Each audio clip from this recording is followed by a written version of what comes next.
नमस्कार मंडळी, आपण करत आहोत आता पुडाच्या करंज्या.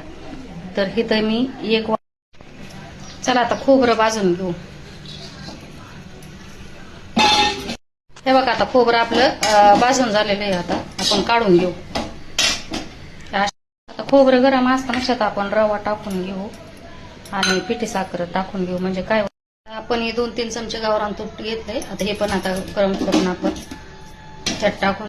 हे बघा आपलं आता सारण मिक्स तयार झाले. हे बघा आता हे आपण सकाळी रवा तेलाचं मोहन टाकून गार पाण्यात मिक्सरला फिरवून झालाय. आता चांगला घट्ट मळून घेऊ आपण ह्याला.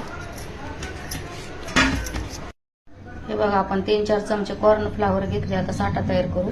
त्यात आपण तेल टाकून घेऊ. हे बघा आता आपण एवढी अशी पातळ लाट्या लाटून घेतले. बघा माझा हात दिसतोय.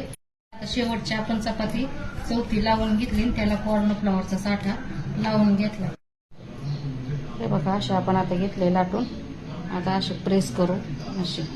हे बघा आता आपण लाटून घेतलं. आता नुसतं दाबून घ्यायचं, कडने नाही दाबायचं, असं मध्ये दाबायचं. हे बघा आता तेल चांगलं कडकडीत गरम झाले. आता बारीक गॅस करू, लो फ्लेमवर आपण तळून घेऊ. हे बघा आता आपले करंजे किती भारी झालेत खायला. पुडक्याचे किती छान पदर आले. तर